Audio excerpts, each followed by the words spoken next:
We begin tonight with a nation already on edge in the coronavirus pandemic as protests turn violent across America.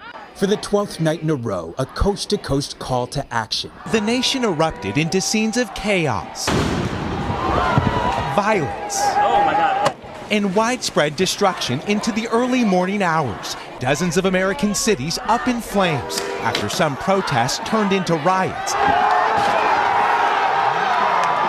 often followed by looting. Chokeholds are already banned here in California. Now, this is the first action by the governor after more than a week of protests for police reform. The 8 Can't Wait national campaign highlights these 8 policies that together they say may reduce police violence by 72%. You have some people are laughing, some people are videotaping. Just threw something on fire, Chris, a firecracker. It was all hell breaking loose in Seattle when police lost control of downtown, crowds destroyed, then took over their vehicles. I can't breathe. I can't breathe. I can't breathe. I can't breathe. I can't breathe. I can't breathe. I can't breathe. Welcome, ladies and gentlemen. Today we will review the effectiveness and the ethics behind the utilization of chokeholds by law enforcement, and the facts and the opinions surrounding the ban of this method, in order to establish if the ban has had a positive or negative effect on the law enforcement community. To start, we are going to review a brief history of chokeholds and how they got integrated into policing. Then we will evaluate the effectiveness of chokeholds, because if chokeholds are not effective, then whether or not they remain banned is irrelevant. If we establish that chokeholds are effective, then we will move on to a brief summary of the events that led to the banning of chokeholds.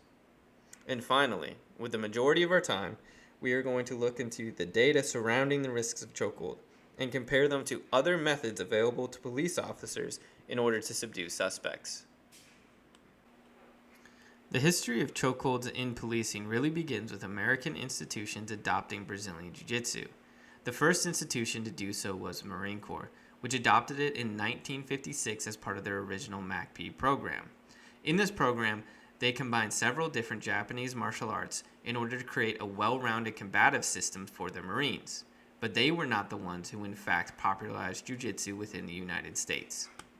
That would be done by the Gracies, who are originally from Brazil. The Gracies' invitation to teaching jiu-jitsu within the United States came from the Marine Corps in 1972. Following a demonstration at the U.S. Embassy in Rio, Carly Gracie taught the jiu-jitsu to the Marine Corps in Quantico, Virginia, before traveling across the country to settle in California in 1979. Roran Gracie joined him in California in 1984 and founded a gym in his garage that the family would slowly grow across the West Coast, and one of their students even brought it to the East Coast. This steady expansion exploded in 1993 following UFC 1.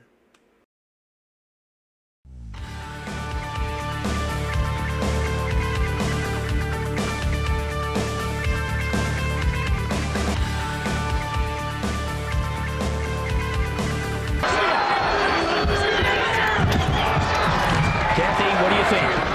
Let's go. Whoa. I think we're just missing teeth there. There's the tap out right there. Just too painful. Be forewarned, there are no rules, no judges' scores, and no time limits. 8 street tough warriors wage combat in a battle where anything can happen and probably will. Playing off the classic Hollywood trope of style versus style and trying to bring the concept to life in UFC 1, it was held in Denver, Colorado in 1993. In total, there were 8 different fighters representing 8 completely different styles of fighting. The champion was Royce Gracie, despite weighing the least, and in most cases by a substantial margin. In his first round, he smothered choked boxer Art Jimerson, who had a 14-pound weight advantage.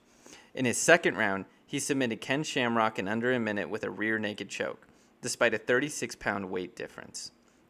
And to win the championship, he defeated Gerard Gordeo with a rear naked choke, despite Gordeo having a 40-pound weight advantage.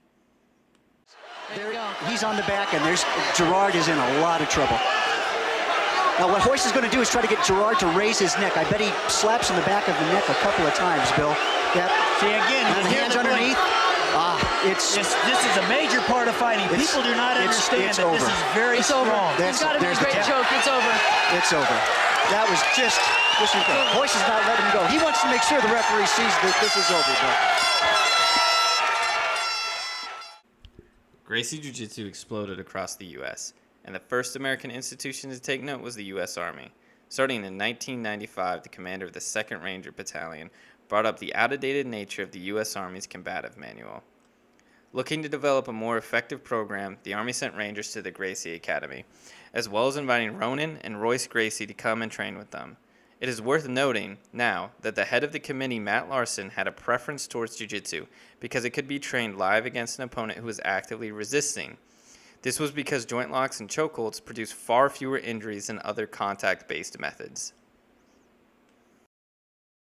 From here, it was only a matter of time before police began adopting the system. Although the nature of policing in America meant that the quality of training in the years that BJJ was adopted varied widely between departments.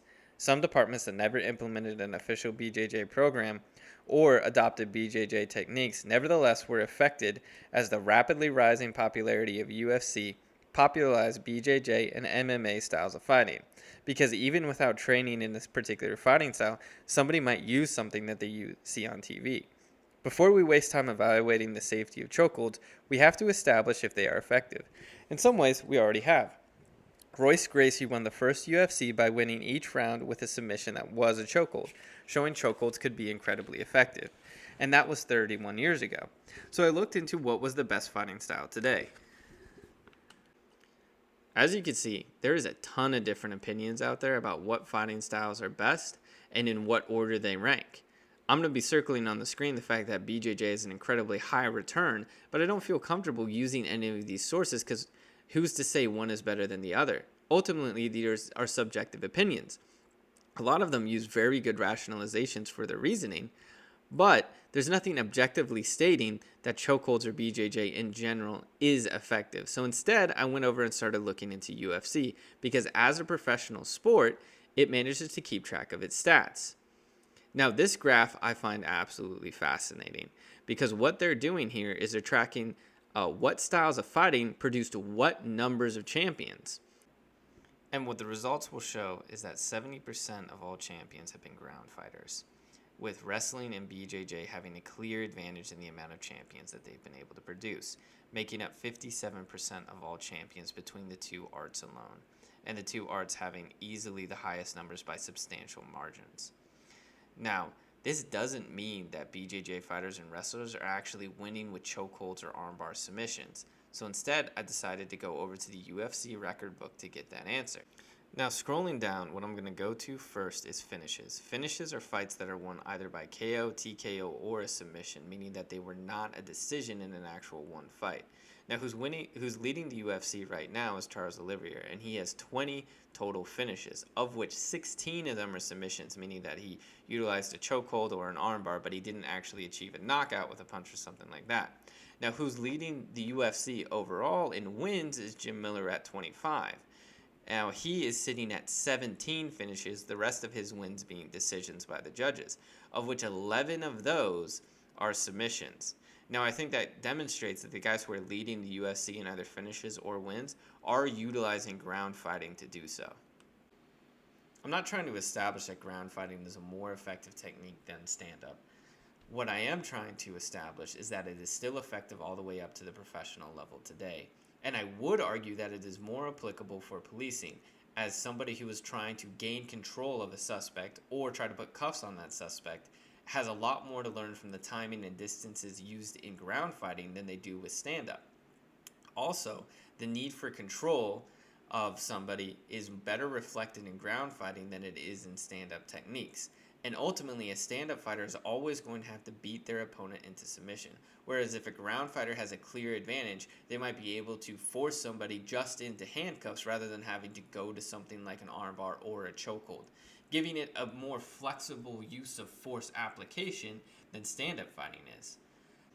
In this study, they took 500 submissions to see what was the highest percentage chance of success. Armbars dominated in gi, and while chokeholds took the second and third place, overall joint locks had a 60-40 split over chokeholds in success. Now, the reason why the gi matters is because that's what these gentlemen are wearing. You can see it's a very stiff fabric that allows somebody to grip on, giving somebody more control over another individual, enabling them to isolate joints easier. Once it goes to no gi and gi competitions, you can see that in no gi competitions, the 60-40 split has reversed. And some chokeholds have gone up as much as 4 times in their success rate because they don't require the extra control that gi provided, with the rear naked choke now being the highest percentage submission over the armbar.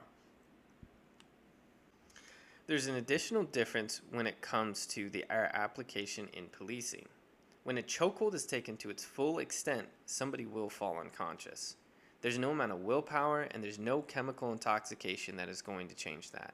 Because when blood flow is cut off to your brain, you fall asleep. That is simply what's going to happen.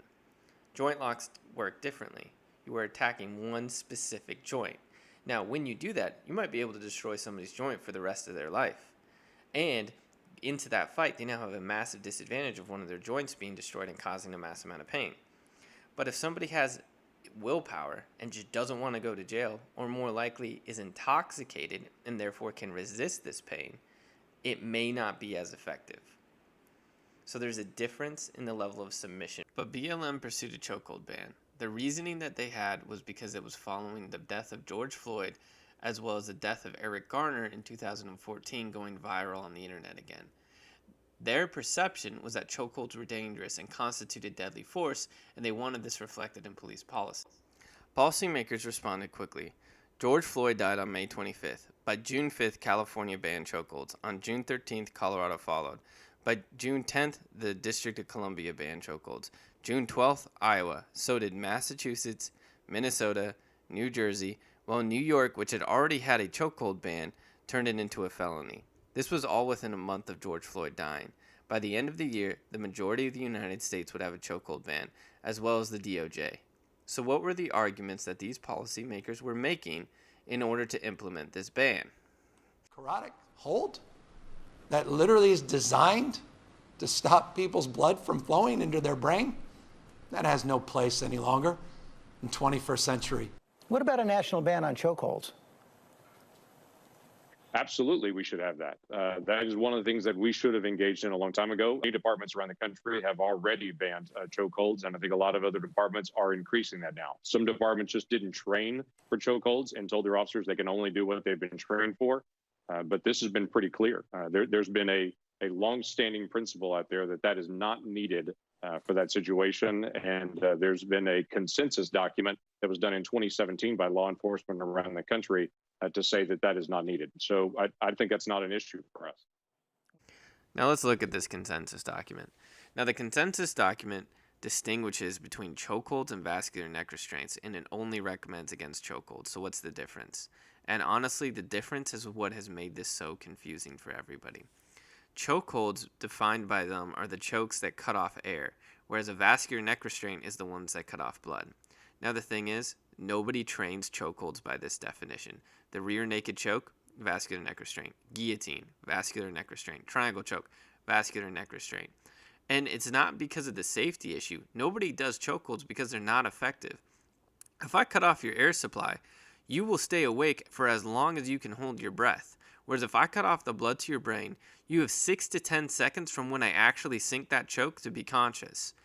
Despite referencing this document, both forms of chokeholds were banned, because as we saw in Governor Newsom's statements, both are looked at as if they are excessive force, and never did they make an argument as to why. So how were they able to win this political debate so quickly? Waves of peaceful protests marched on, bigger than ever before. No more silence. From Washington's newly named Black Lives Matter Plaza to San Francisco's Golden Gate Bridge to Philadelphia. You see, there was no need to win the political debate, because in the backdrop, there were the BLM riots and protests of 2020, which resulted in the deaths of 19 to 25 people, depending on whether or not certain murders are attributed to the riots. Of course, though, some sources will outright deny any violence was committed. Or the $2 billion worth of damages suffered by stores that were claimed to insurance, which doesn't even count all the public damages, stolen merchandise, or interruptions to sales that cannot be calculated because they were never claimed against insurance. As far as riots were, it was the second most deadly and the first most destructive. This doesn't even account for the building political pressure from change as a result of the simultaneous peaceful protest and the cries for action from influential and respected political figures and celebrities. The pressure for policymakers to act was monumental, and because of the context of the George Floyd and Eric Garner videos, chokeholds seemed to be like an obvious and low-hanging fruit. This is why so many legislators on both sides of the political aisle voted so quickly and so decisively to ban chokeholds, while only providing vague statements, including the Republican President Donald Trump. As part of this new credentialing process, chokeholds will be banned, except if an officer's life is at risk. And I will say we've dealt with all of the various departments, and everybody said, it's time. We have to do it. Now, rapidly accepted laws as a result of public pressure are not innately bad. An example in law enforcement was the adoption of body cameras for police officers. The practicality for evidence gathering, holding officers accountable, or vindicating officers in the face of malicious accusations cannot be overstated. Just because this reform was the result of outside political pressure, it does not make it bad, as well as being an emotional response to violence within policing. For example, the fact that police officers can be hired after being fired from other departments for disciplinary or performance issues is another thing that BLM brought up and is trying to address that I do believe would be highly beneficial and has a lot of merit to it. But it is worth noting the emotional nature and the speed at which these laws were changed.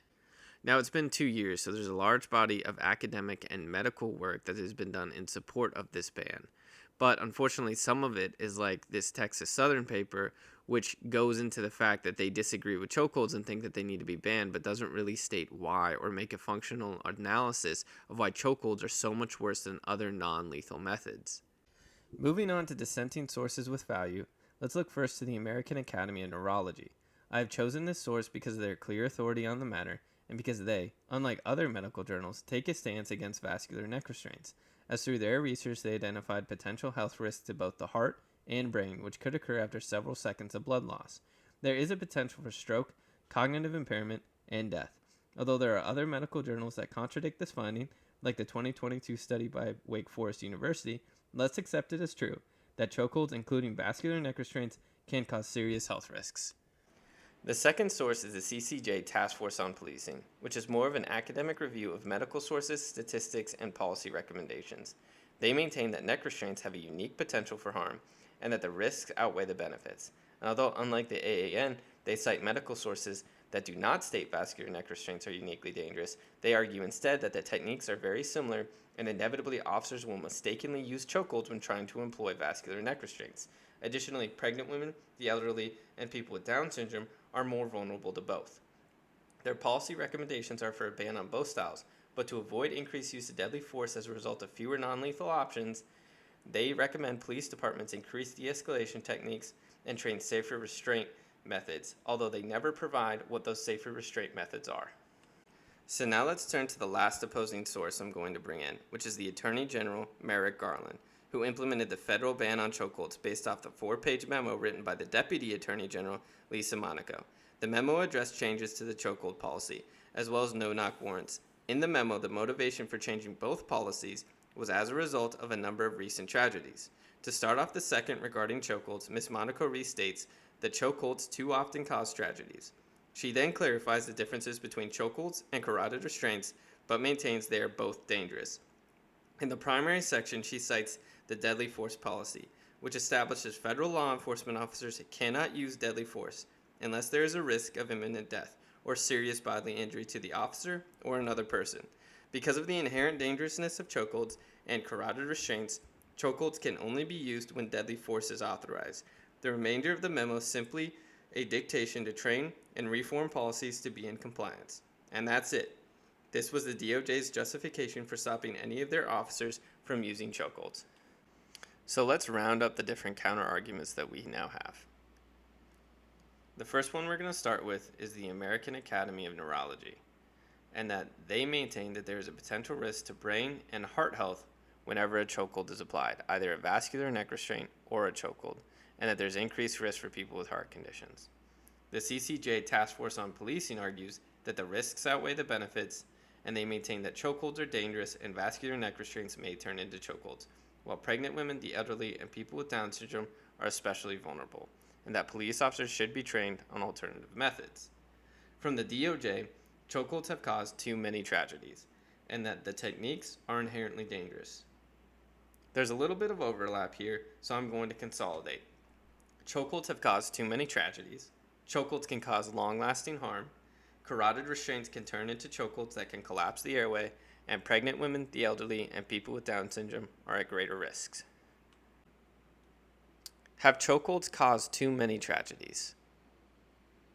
The issue with this question is what constitutes too many? We know about George Floyd and we know about Eric Garner. So is two too many? What is an acceptable number of police killings?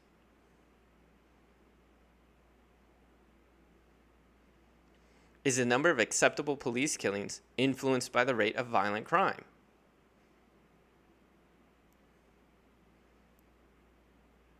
Is it reasonable to expect a national system to be free of mistakes? There's only several possible causes to police killings. It can be a bad individual, they can be incompetent, they can have poor training, or the killing is in fact justified. This doesn't mean that things cannot be improved, but it does mean that notions like any tragedy is too many cause far more harm than good, because this is a nirvana fallacy. A nirvana fallacy is when an existing institution or functional method is held against a utopian ideal or an implausible standard. This is why blanket claims like Lisa Monaco's are so dangerous, because compared to what? If we want to keep this debate grounded, we have to compare chokeholds against other functional methods of restraining suspects. Now, my favorite part about this is that one of the best counter-arguments to this claim comes from the opposition. The CCJ Task Force on Policing gathered police killing stats from 2019 prior to the ban, and as they themselves lamented, it is impossible to know how many people were killed by chokeholds because the number is so small it was lumped in with asphyxiation deaths, such as compression asphyxiation. But even combined with other asphyxiations, the total was 0.7% of all police killings. If compared against other non-lethal methods like tasers at 1.87%, or other methods at 3%, or motor vehicles at 20.19%, I sincerely question the assertion that chokeholds have caused too many tragedies, or are inherently dangerous. And that brings us to our next argument.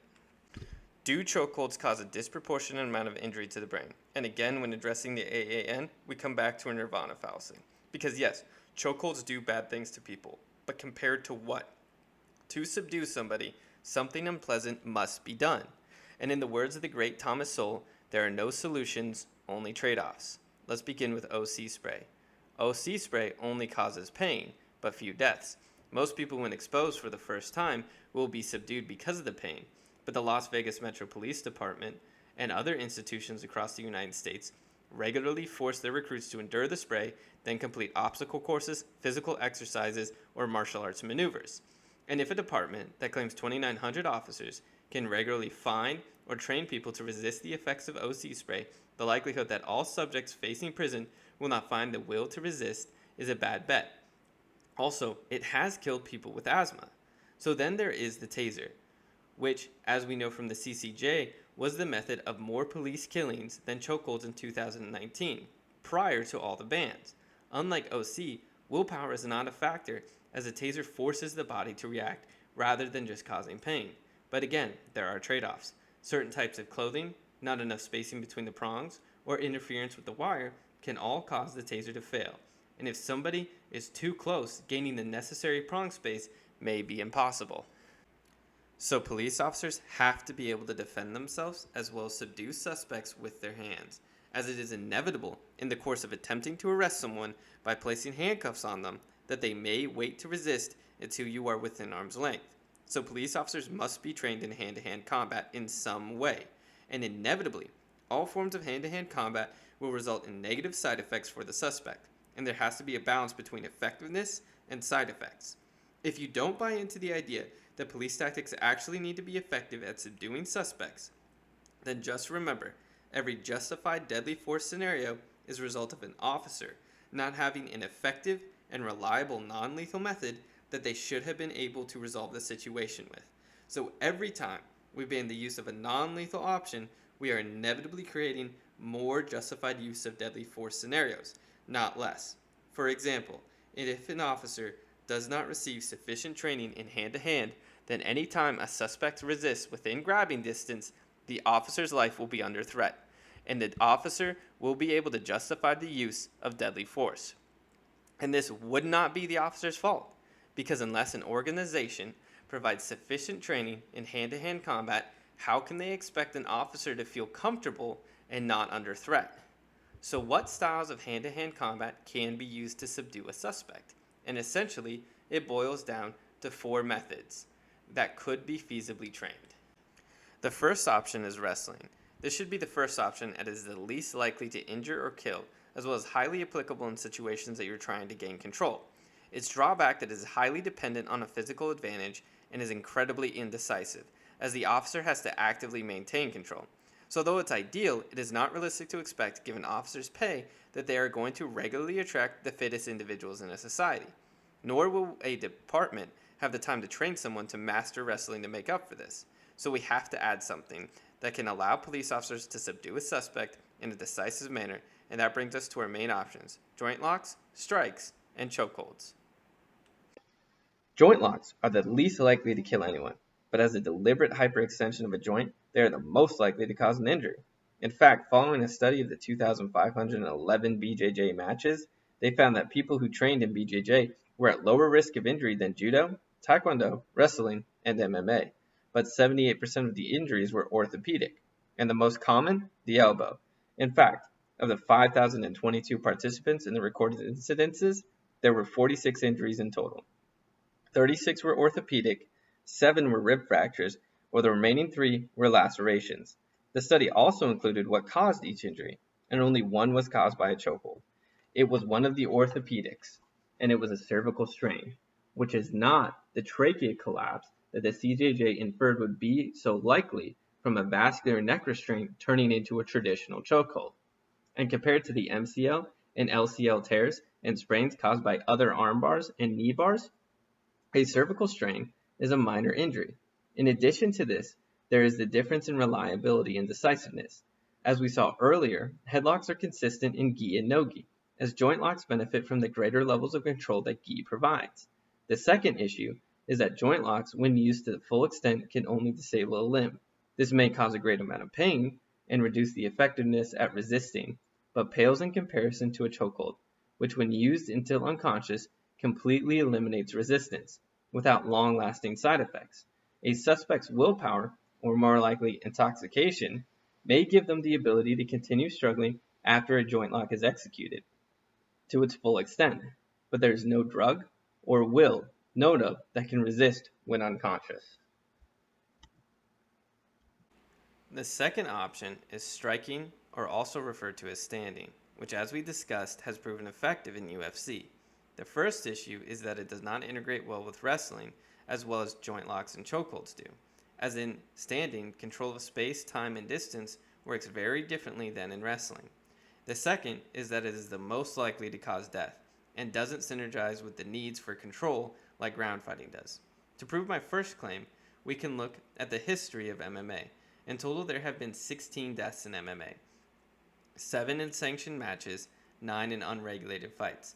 Of the 16, 11 deaths were a result of brain damage and 1 heart attack resulting from a brain seizure, all caused by blunt force trauma to the head.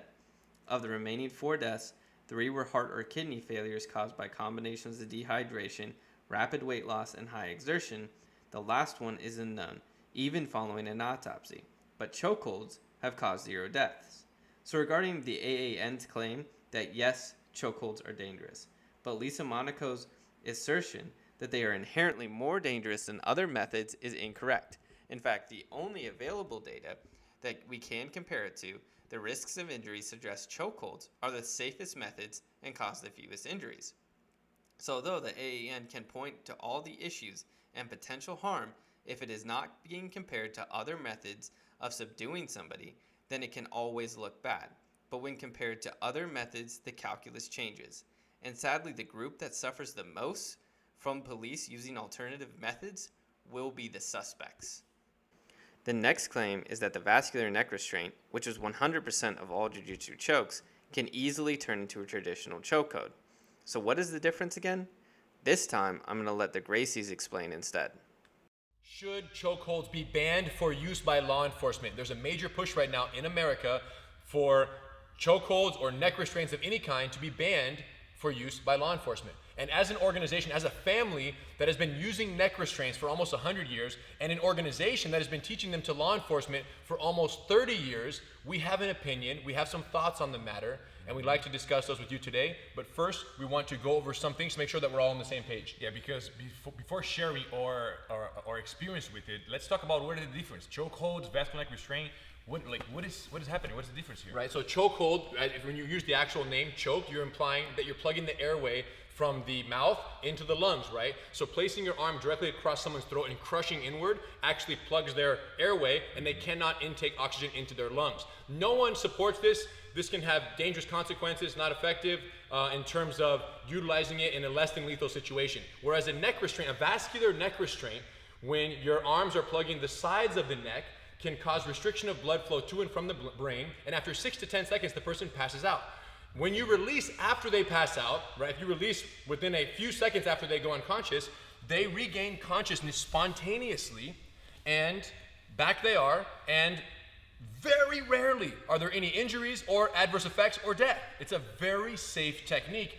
And ignoring the numbers in law enforcement, if we just look at the numbers of thousands of people every single day that are used and have vascular neck restraints applied to them in martial arts, jiu-jitsu specifically, practice, and we don't hear about deaths. And to be very clear, we refer to these vascular neck restraints as chokes. Sometimes the terms are used interchangeably, correct? In classes here, we say this is a choke, but we have never learned a choke in the way that you demonstrated when it comes to collapsing and affecting the breathing. We've never learned it. Chokes have always been vascular neck restraints for us. So it's really a misnomer. The difference may still be confusing, but just remember, all trained chokeholds are in fact vascular neck restraints. The CJJ claimed it would be an easy mistake to mix up the two different techniques, which sounds legit, but it's not supported by any data. Because if it was so easy, we would expect to have seen it in our analysis of BJJ injuries or MMA deaths. And if the differences is accounted for by the claim that it's a result of the constant training of martial artists to avoid this, then why would other methods that martial artists do get injured or even die performing be a better alternative? Sure, police make mistakes more often than competitive martial artists, but why would using other more lethal or injury-prone methods be better? The CJJ recognized that without alternatives, taking away tools only increases the amount of times there will be a need for actual deadly force to be used. They don't get into comparing differences in hand-to-hand options. Instead, the alternatives they suggest are de-escalation techniques, which may reduce all use of force situations as a whole, but is by no means a substitute, because if it is not a realistic expectation that de-escalation techniques will eliminate situations in which police officers end up in hand-to-hand combat. Outside of this, they advise alternative responses, or later, under officer safety, state safer restraint methods that enable officers to maintain control. But nowhere is there an actual presented alternative method that is analyzed head-to-head against chokeholds as an actual safer control method. The final argument was that pregnant women, the elderly, and people with Down syndrome are more vulnerable. But are they particularly vulnerable to chokeholds or use of force in general? Regarding pregnant women, tasers have been recorded to cause miscarriages as early as the 1990s. The heightened risk to pregnant women from strikes is self-evident, but I have attached sources below if you need proof that blunt force trauma causes miscarriages as well. According to some sources, as much as 1/3 of the U.S. population is at higher risk of death from a taser, including the elderly, and anybody with a heart condition. Additionally, there's plenty of research showing that the elderly are more vulnerable to blunt force trauma than did the general population. The final category is people with Down syndrome, and they have increased risk of death from heart defects, respiratory infections, and they suffer from hypotonia. This means that as of 2007, the average age of death among people with Down syndrome was 47 years old. 30 years below the average. All three groups listed by the CJJ are simply groups of a higher risk of death in almost every way. Pointing out that this group with vulnerable health are vulnerable to chokeholds doesn't prove chokeholds are more dangerous or are any more dangerous to these groups than other methods. Now, these groups are less likely to be a threat, but are still subservient to the law like every other group, and when they resist arrest, police officers will still have to subdue them, and no matter what method is used, these groups will always be at high risk. So let's summarize. Looking through each of them, let's start with our first one. Chokeholds have caused too many tragedies. It's an opinion, so I can't say it's objectively false, but after reviewing the evidence and comparing it to other functional methods of subduing suspects, chokeholds have caused relatively few tragedies. Chokeholds cause long-lasting harm. True, but it's only a good argument in a vacuum. When compared to head-to-head against other available methods of submitting opponents, chokeholds have caused fewer deaths and injuries. Vascular restraints can easily turn into chokes. False, but it definitely sounds true. The claim is unsubstantiated by any available data. No studies in BJJ competition injuries or deaths in MMA support this. Pregnant women, the elderly, and people with Down syndrome are more vulnerable to chokes. True, but again, it's only a good argument in a vacuum. Each of these groups is simply have vulnerable health, and they are great at risk from any form of less lethal force. Looking at the stats and keeping the analysis grounded in a relative comparison to other functional methods, chokeholds are a relatively safe way to subdue somebody, and highly effective. Officers equipped with this tool would be more likely to control a suspect and prevent situations from escalating to deadly force. And 70% of police killings are with firearms, so every tool prior to that step will reduce deaths. And although these policies were implemented alongside other policies to reduce police killings, the numbers have gotten worse, not better. In fact, between 2019 and 2022, there was a 10% increase in police killings, while there was a simultaneous 30% spike in the U.S. murder rate between 2019 and 2020, according to both CDC and FBI statistics. Now, the chokehold ban can't have accounted for all of this, and there's no way to produce how much it has accounted for. But it is worth noting that since the changes have been implemented in 2020, like the chokehold ban, things have gotten worse, not better. So if we really want to improve the country we live in, we must go back through with a critical eye. To conclude, I understand why chokeholds were banned. As a representative democracy, the opinion of the people must be respected. But it has been over 2 years, and I think it is time we review the evidence and evaluate the decisions made based off opinions that were emotionally driven. To me, the stats were clear. Not only were chokeholds an effective tool for police to use in hand-to-hand, it is the least likely hand-to-hand method available to end in the injury of a suspect. And the opinions that led to the ban were not based on facts, but emotional responses to videos. To continue these policies in light of all the available evidence would be to prioritize public opinion and fear of political conflict over the life and well-being of not only the officers, but the suspects they are interacting with as well. Thank you for your time.